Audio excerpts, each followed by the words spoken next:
그러니까 우리 교회 생활이 행복하고 또 서로 손잡고 신앙생활을 잘하면 이 세상이 힘들고 어려울지라도 행복할 수가 있습니다. 아멘. 자, 오늘은 풍랑을 잔잔케 하신 예수님이라고 제목을 잡았습니다. 우리 예수님이 계시는 곳에는 사람들이 인산인해를 이루었어요. 예수님이 이제 30년 동안 물론 동정녀 마리아에게 성령으로 잉태되어 요셉의 가정의 아들로서 이렇게 30년 동안을 숨어서 이렇게 나타나지 아니하고 자라게 됩니다. 그런데 마리아와 요셉은 가끔 아주 깜빡깜빡 놀라는 거예요. 예수님이 12살 때 예루살렘 성전에 갔는데 6월절 행사를 마치고 내려오는데 예수님이 안 보이는 거예요. 그래서 다시 쫓아갔더니 예수님이 성경학자들과 성경에 대해서 막 얘기하고 있다. 그 예수님이 너 왜 여기 있느냐? 우리가 얼마나 찾았는데 여기가 내 집인 줄 모르셨나이까. 이렇게 이해하지 못하는 그런 일도 있었고, 그러나 마리아와 요셉은 가브리엘 천사로부터 받은 성령으로 잉태될 것이니 아들 낳으리니 이름을 예수로 하라. 이는 온 세상을 구원할 자라. 이런 메시지를 받았기 때문에 아마 믿음의 눈으로 이렇게 주시했을 겁니다.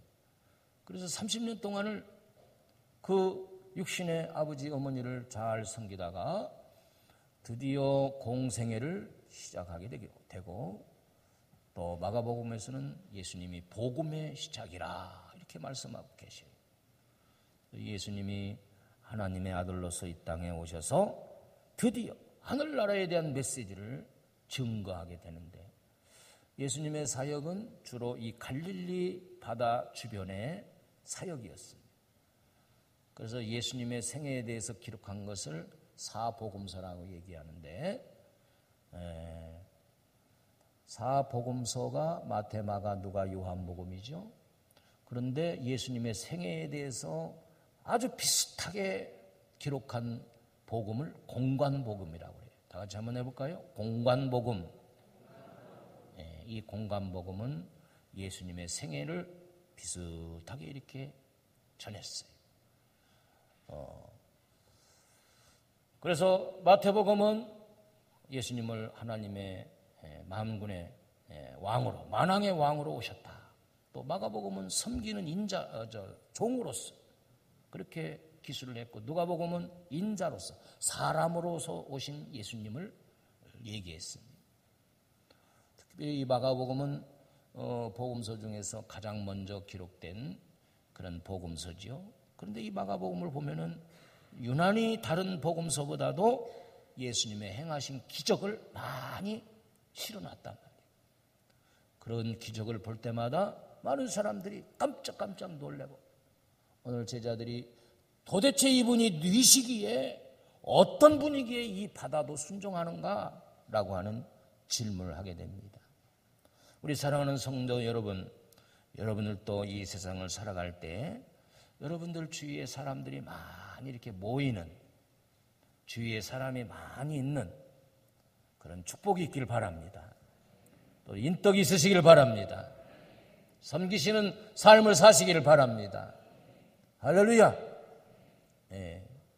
그게 좋게 사는 거예요.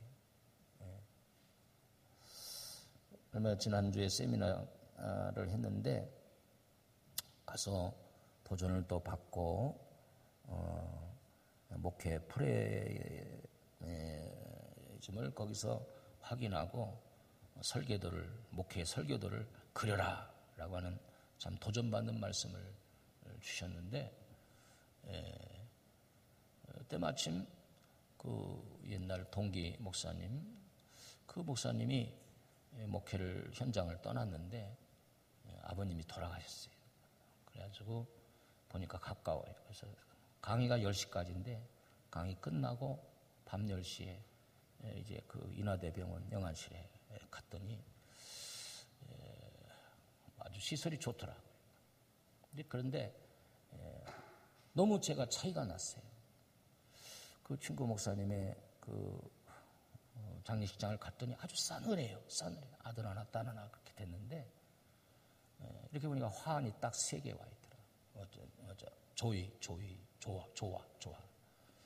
근데 그 바로 옆댕이에는 이 조화가 넘쳐가지고 막 저 복도 끝까지. 제가 그러면서, 너무너무 싸늘하다. 너무너무 싸늘하다. 야, 왜 이럴까? 이제 양쪽을 비교하는 거죠.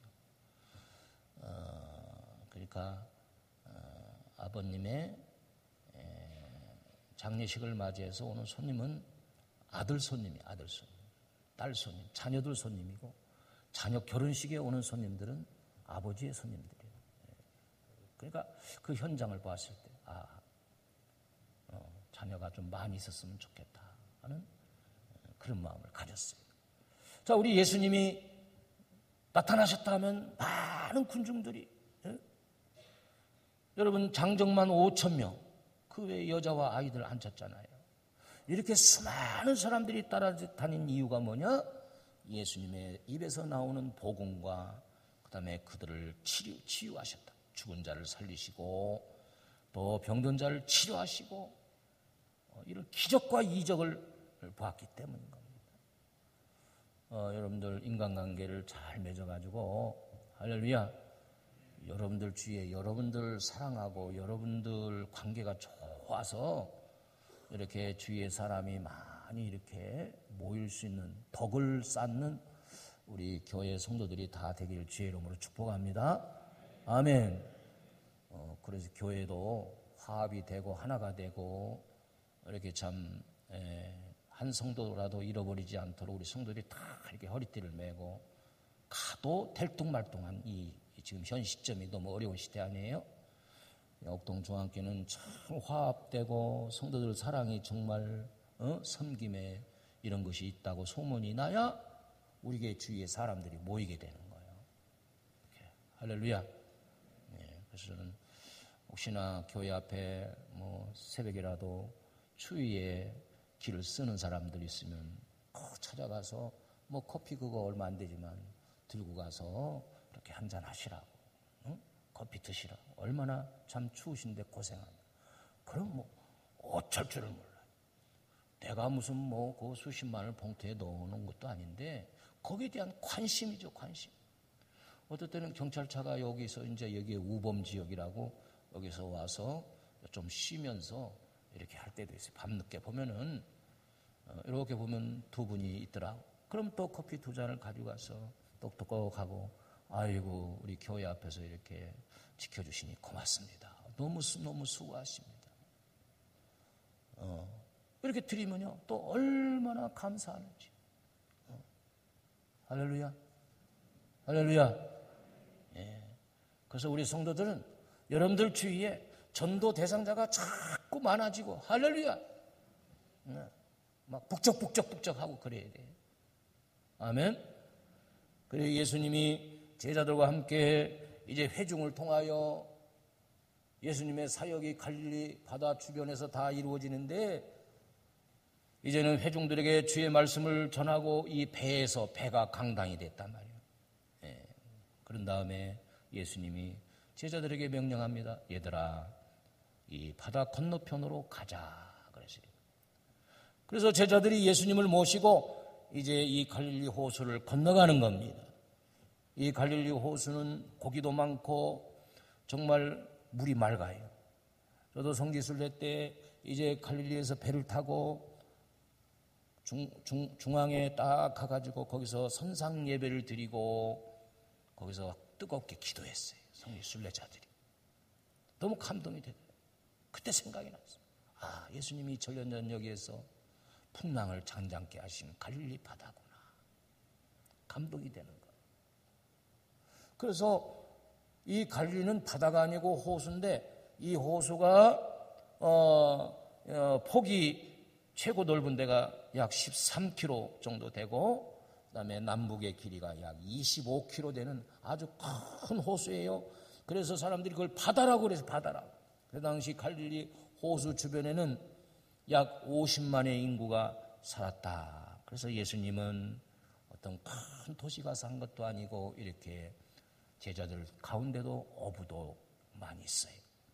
거기서 주의 복음을 전하게 되었다. 자, 그런데 웬일입니까? 이 배가 중앙쯤 갔는데 갑자기 광풍이 일어나는 거예요. 광풍이 일어났어요. 우리 37절 한번 다 같이 한번 또 읽어봅니다. 37절, 4장 37절 시작. 큰 광풍이 일어나며 물결이 배에 부딪혀 들어와 배에 가득하게 되었더라. 자, 이 한 절을 보면은 아니 배가 물이 뱃속에 들어왔어요. 가득하게 되었다. 이게 지금 침몰 직전이 된 것 같아요. 일본의 쓰나미 때 그 현상 영상을 몇 번 봤는데요. 이게 뭐 파도가 얼마나 세게 막 밀려오는지 막 건물들 뭐 자동차가 막 둥둥 떠다니고 사람들이 얼마나 수많은 사람들이 죽었습니다.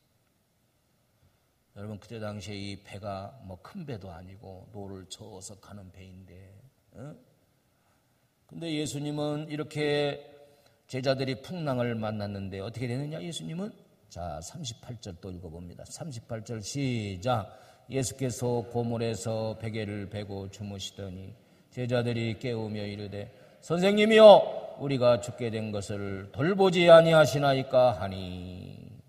그 다음 절 시작. 예수께서 깨어 바람을 꾸짖으시며 바다더러 이르시되 잠잠하라 고요하라 하시니 바람이 그치고 아주 잔잔하여 지더라. 아멘. 자, 예수님은 여기서 배에서 주무셨다. 제자들은 열심히 노를 젓는데 고물에서, 고물이란 말은 배에 사람이 자게끔 이렇게 만들어 놓은 좁은 공간이랍니다.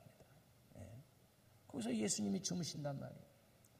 우리 예수님은 여기서 인성을 입으셨다는 걸 알 수 있어요. 예수님은 사람으로 오셨다. 사람의 이 형상을 가지고 오셨다. 왜? 우리 사람이 알아들을 수 있는 말을 사람이 되어서 들려주시기 위해서 오셨단 말이에요. 그래서 예수님은 때로는 이렇게 피곤해가지고 주무시는 예수님. 또 어떤 때는 시장하신 예수님. 금식하시면서 줄이셨다 그랬잖아요. 우리 사람들은 다 이 영이 있고 육이 있단 말이에요. 육. 그 다음에 혼이 있어요. 혼, 정신. 그래서 우리 영이라는 것은 하나님과의 교제예요. 믿음의 부분. 그래서 영적인 능력이 있는 사람을 영력이 있다 이렇게 합니다. 한번 따라하세요. 영력이 있습니다. 자, 옆에 우리 권사님들 또 옆에 앉은 분에게 당신은 영력이 충만하시네요. 한번 해봐요. 아멘. 아멘. 그 다음에는 이 정신이 있어요. 그래서 딴짓하는 사람을 뭐래? 정신 나간 사람, 정신 나간 사람. 내 정신으로 그런 게 아니야. 어떤 때는 이렇게 하잖아요. 정신은 지혜예요. 지력이라고 말해. 지력. 어떤 사람은 한 가지를 이렇게 딱 던져주면 10가지를 깨닫는 사람이 있잖아요. 머리가 좋단 말이에요. 옆에 사람에게 또 축복합니다. 당신은 지혜가 참 충만하시네요. 미라는 곰탱이 같으니라. 이런 말 들어봐서 혹시? 곰탱이 같으니라. 이런 곰탱이 같으니라. 지혜가 있어야 돼요. 그 다음에는 이 몸이 있어. 이 바디. 몸은 체력이에요. 체력. 건강하면 우리가 체력이 있잖아요. 지난주에 제가 세미나 갔었는데 우리 정종원 장로님 무슨 정장로님 어디 앉아 계시대?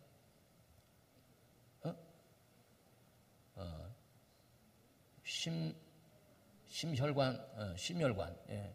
이 참 피가 정말 중요한 것 같아요. 우리 몸에 피가 맑아야 되는데 탁해가지고 어느 심장 부근에서 이게 맥혔다는 거예요. 그래서 얼마나 이게 참 하나님의 은혜로 극적으로 회복돼가지고 할렐루야. 그래서 평소 정장로님 눈이 안 같아. 오늘 아침에 보니까 눈이 깔았더라고요. 이렇게 깔아서 좀 이상한 표현이지만은 여러분 그렇게 인생의 풍랑을 만나면 사람이 깨달아지는 게 있어요.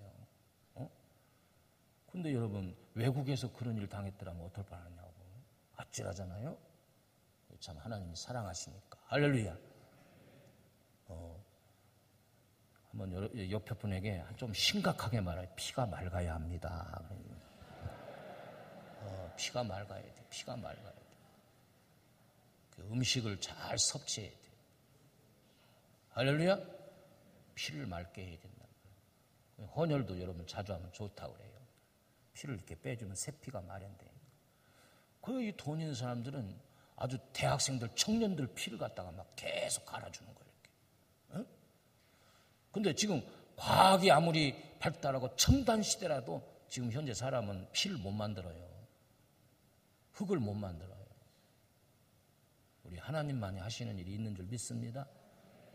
그래서 예수님이 인성을 입으시고 피곤하신 예수님이라면 그 예수님을 깨웠습니다. 제자들이 예수 선생이여, 선생이여, 선생이여, 우리를 좀 도와주시지 참만 자십니까? 그때 예수님이 일어나서 뭐라고 하십니다? 바람을 꾸짖었다. 그러면서 잠잠하라 고요하라 하시니 바람이 그치고 아주 잔잔하여지더라. 여러분 지금 배를 삼킬 것 같은 막 풍랑이 막 이렇게 부르더니 예수님이 바다를 꾸짖어서 바다여 잔잔하라 고요하라 외치니 그 순간 너무너무 갑자기 바다가 이렇게 건물이 무너지지 잔잔하되 아주 잔잔하여지더라. 아멘. 할렐루야. 그래 제자들이 깜짝 놀라고 고백을 합니다. 그때 예수님이 뭐라고 했어요? 40절에 보니까 이에 제자들에게 이르시되 어찌하여 이렇게 무서워하느냐? 너희가 어찌 믿음이 없느냐? 두 가지예요. 너희가 어찌하여 무서워하느냐? 어찌하여 믿음이 없느냐? 우리는 예수님을 믿는 신앙인이라도 이 세상을 살아가면서 때로는 두려워하고 염려하고 근심하고 어려움을 만나면 하나님도 안 보이고 예수님도 안 보일 때가 많아요. 정말 그런 것 같아요. 내가 개인적으로 너무 아프거나 우리 가정에 갑작스럽게 어떤 어려움이 오거나 그러면 기도할 생각도 안 나고 그랬더니 예수님도 안 보이고 하나님도 안 보여요. 그걸 예수님이 여기서 꾸짖는 거예요. 우리는 이미 예수님과 한 배를 탄 사람이에요.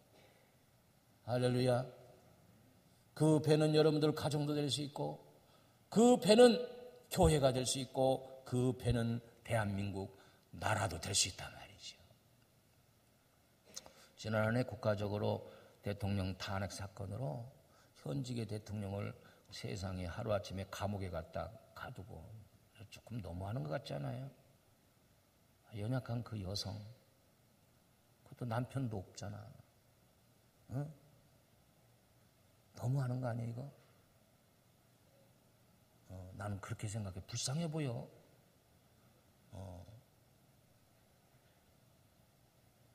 그런 위기가 있었지만서도 그런 풍랑을 만났지만서도 하나님은 그래도 우리나라를 건져주셔서 새 정부를 만들었는데 아직도 풍랑이에요. 풍랑. 북핵 문제로 얼마나 우리가 정말로 두려워하고요. 평안이 없어요. 경제 위기로 인해서 더 그렇게 사업하는 분들이 어렵고 또 여러분들 가정적으로 얼마나 힘듭니까? 자녀들 문제. 요즘 청년들이 직장을 구하기가 보통이 힘듭니다. 내가 한 직장의 사원으로서 이끌어 생활한다는 것도 얼마나 어려운지 몰라. 힘들어. 포기하고 싶어. 그때 우리는 어떻게 되냐? 그게 풍랑이란 말이에요. 그래서 우리 인생은 사는 것 자체가 어떤 사람은 바다를 항해하는 항해와 같다. 우리는 이 인생의 바다를 헤쳐나가야 됩니다. 그럴 때 내 인생 안에 예수님이 계시다는 것을 잊어서는 안 돼요. 예수가 함께 계시니 시험이 오나 겁없네. 할렐루야. 어떤 일을 만나도 우리 예수님이 계심을 믿고 제자들이 예수님을 깨웠다고 하는 것은 그것은 예수님의 이름으로 우리가 기도하라는 뜻인 줄로 믿으시길 바랍니다. 우리 예수님은 약속하셨어요. 구하라 주실 것이요 찾으라 만날 것이요 두드리라 그러면 너희에게 열리리라. 아멘. 우리에게는 기도라는 무기가 있단 말이죠. 아멘. 예수님을 깨워야 돼. 그리고 예수님이 책망하시잖아요. 네가 왜 믿음이 없느냐. 다시 말하면 네가 인생의 풍랑을 만났을지라도 예수님이 이 땅에 오신 이유는 우리 인생의 풍랑을 잠잠케 하기 위해 주시기 위해서 오셨지 않느냐. 할렐루야. 그걸 믿는다고 하면 내 인생에 문제가 있으면 이걸 가지고 와서 새벽에 와서 기도해도 좋고, 수요 기도에 와서, 금요 기도에 와서, 아니면 혼자 와서 성전에 와서 한나와 같이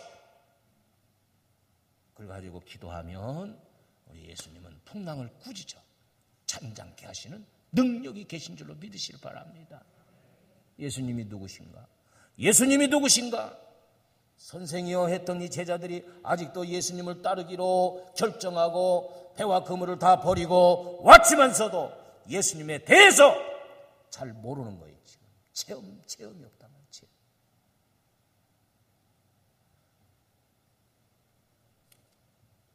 우리는 앞으로 인생을 살아가면서도 얼마든지 큰 광풍이 일어날 수 있습니다. 왜냐? 인생의 바다에는 얼마나 많은 광풍이 우리에게 밀려오는지 몰라요. 근데 성경에는 광풍이 오는 것은 두 가지 이유로 볼 수 있어요. 첫째는 요나서에 보니까 요나가 여호와의 낯을 피하기 위하여 하나님께서는 아미떼의 아들 요나에게 저 니느웨 성에 가서 앞뒤를 분간하지 못하는 저 12만의 영혼을 구하기 위해서 가서 전하라. 하나님의 심판이 있을 것이다. 회개하라 오래라. 그런데 이 요나는 원하지 않는 거예요. 가기 싫은 거예요. 그래서 정반대로 방향으로 다시스로 가기 위해서 욥바로 내려가게 됩니다. 마침 배가 있으니까 요나는 그걸 타는 거예요. 그리고 배밑창에 가서 굴굴 잠을 잡니다. 참 요나는 어리석어요. 여호와의 낯을 피할 줄로 알았어요. 하나님은 시퍼렇게 눈이 시퍼렇게 살아계시고, 아멘. 나의 안고 일어서고 출입하는 거 다 보고 계시는 거예요. 우리의 심령까지도 감찰하시는 분이에요. 아멘. 네. 사실 우리 부모님들은 애가 어디 가 있는지 마음으로 다 읽잖아요. 읽어요. 그래서 다 들어가 있다고. 응? 그것보다도 더 세미하게 하나님은 우리가 마음만 먹어도 다 아시는 거예요. 여호와의 낯을 피할 수가 없어요. 그래서 우리는 고람되어 신앙으로 여호와 하나님 앞에서 우리가 늘 신앙생활하고 하나님이 나를 지켜주시고 안보하여 주신다는 것을 의심 없이 믿으시길 바랍니다.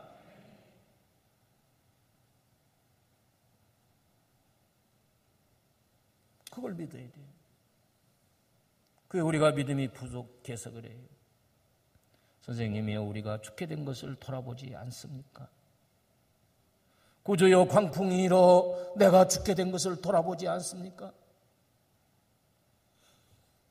천국의 주인 되시고 메시아로 오신 우리 예수님, 성령으로 동정녀 마리아에게 잉태되신 예수님, 이 땅에 오셔서 십자가 지시사 우리의 인생의 죄 문제를 해결하신 메시아 구주 되신 예수님, 그리고 부활하시고 다시 오시겠다고 약속하시며 승천하신 예수님, 우리는 그 예수님을 믿는 거예요. 할렐루야. 참 우리 인생은요, 누구를 만나냐에 따라서 인생관이 달라지게 돼요. 첫째는 어떤 부모를 만나냐에 따라서 인생관이 달라져요. 어떤 사람은 부모 잘 만났어. 태어나자마자 아파트가 그냥 딸려오고. 어떤 사람은 나면서부터 부모 얼굴도 모르고 내 던져진 채 정말 세상에서 버려진 채 사는 사람이죠. 두 번째는 배우자를 누구를 만나냐에 따라서 인생이 달라지게 돼 있어요. 어떤 친구를 만나냐에 따라서 인생이 달라질 수 있어요. 그러나 더 중요한 것은 그가 영적으로 어떤 신을 만나냐에 따라서 인생관이 달라지게 돼 있다는 거예요. 그래서 우리 예수님은 우리 인생길을 인도하시는 내비게임이시다. 요한복음 14장 6절에 보니까 나는 길이요 진리요 생명이니 나로 말미암지 않고는 아버지께로 올 자가 없느니라. 할렐루야. 우리가 인생을 살아가면서 이 길이 참 중요하잖아요. 어? 우리나라는 정말 길을 잘 뚫고 있어요. 지금도 뭐 얼마나 전국적으로 길을 뚫고 있는지 몰라요. 야, 서울에서 평창까지 이제는 말이야. 고속철을 놔가지고 말이야. 얼마나 많은 돈이 드는데. 그 길 갈 때 굴 속에서 막 굴을 막 지나갈 때 이 굴을 어떻게 뚫었지? 신기할 정. 그러나 어떤 목적지를 향하여 갈 때 우리가 아무리 내비게이션을 치고 가더라도 그 길을 무사히 가야 되는데 어떤 때는 가는 길에 광풍을 만나서 접촉사고가 일어나는 그 중간에 껴가지고 본의 아니게 자기가 운전을 잘 못한 것도 아닌데 12중 13중 충돌 그 사이에 껴가지고 뒤에서 받고 앞차 받고 어떤 때는 일가족이 거기서 생명을 잃기도 하고 차가 불이 나기도 하고 그러는 거예요.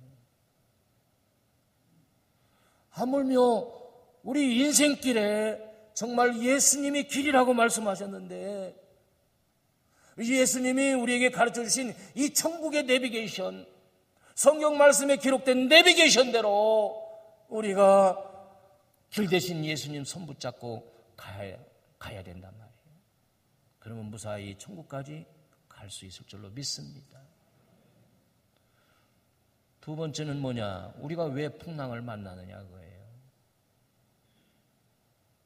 예수님께서 저 바다 건너편으로 가자. 거라사 지방. 그것이 이제 5장으로 넘어가서 예수님이 거라사 지방에 갔을 때 귀신 들린 군대 마귀가 걸린 사람이 있었단 말이에요. 이 사람은 옷을 입지를 않아. 뻘거벗고 다녀. 그게 이 귀신이 들어간 사람들을 알려면 대낮에도 뻘거벗고 다니는 사람, 또 여름에 오바 입고 다니는 사람, 겨울에 팬티만 입고 다니는 사람. 그 옷 입은 거 보면 알아. 옷 입은 거. 오늘은 이렇게 보니까 미친 사람이 없는 것 같아. 제대로 왔어.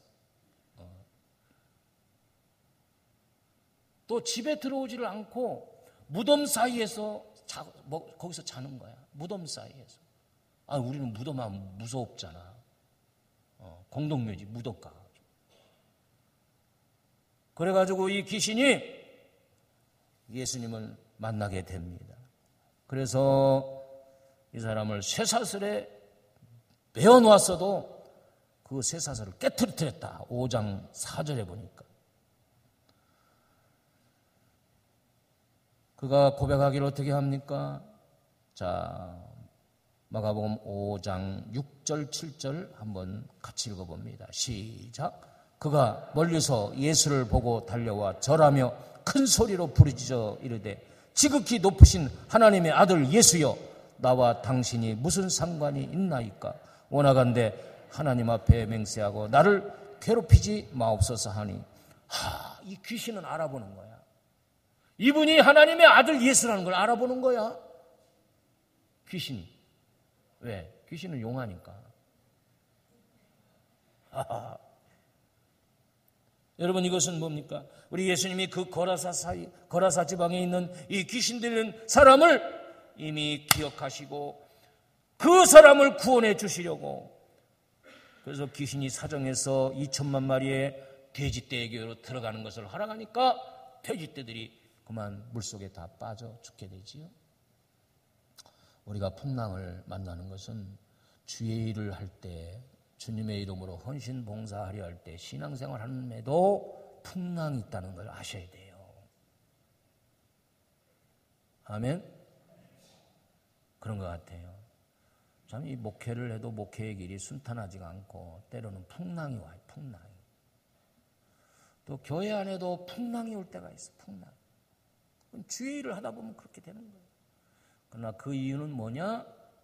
우리의 믿음을 더 하나님이 굳게 해가지고 우리를 더 크게 쓰시려고. 할렐루야.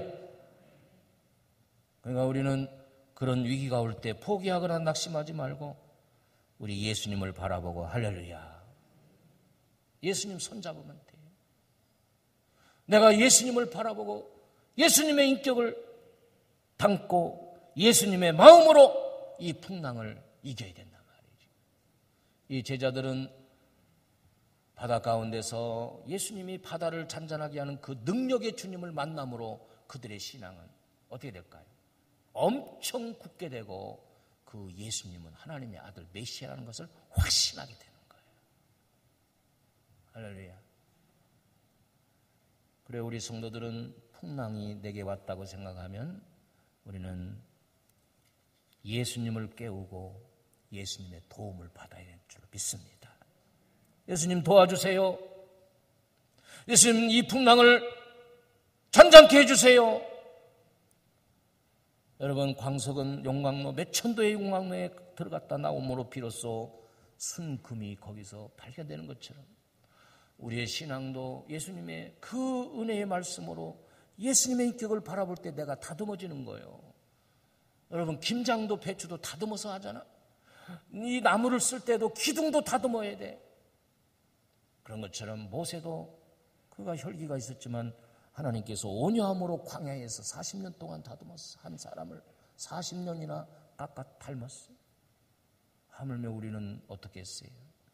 우리 주님이 풍랑을 통해서 나를 다듬어 갈 때 여러분, 주님을 깊이 생각하고 주님을 바라보시길 바랍니다. 그래, 내가 다듬어져야 돼. 아직도 내 인간의 방법이 있구나. 내가 더 죽어야 되구나. 그래, 내가 십자가에 더 죽어야 돼. 응? 그러기 위해서는 내가 포기할 거 포기하고 세상 거 다 옮겨주고 어떻게 십자가 길 가겠어요? 나를 부인하고 주님을 향하여 가게 되면은 우리는 그렇게 만나는 충성봉사하며 만나는 그런 풍랑은 오히려 내 믿음을 돈독하게 하는 줄로 믿으시길 바랍니다. 오늘 사랑하는 성도 여러분이 남은 인생길에 어떤 풍랑이 올지라도 여러분은 그 풍랑의 중심에서 우리 예수님을 깨우시고 기도하시고 예수님의 방법으로 이 풍랑을 이겨나가면 우리는 정금 같은 믿음으로 승리할 줄로 믿으시길 주님의 이름으로 축복합니다. 은혜로우신 하나님 아버지, 우리 인생의 길은 수없는 바다의 항해와 같이 풍랑을 만날 때가 많습니다. 국가적인 풍랑, 또 개인적으로 만나는 사업장의 풍랑, 건강의 풍랑, 자녀의 풍랑, 이런 어려운 풍랑들을 우리가 혹시나 말씀을 떠나 세상으로 돌아가서 요나와 같이 사명길을 잊어버리고 갔다면 다시 회개하고 돌아옴으로 우리가 사명의 길을 가게 하셔서 우리가 주의 일을 하다가 만나는 그런 풍랑은 예수님 바라보고 예수님께 의뢰해서 우리 예수님이 해결일 줄 믿고 믿음이 연약한 두려워하는 저희들 믿음을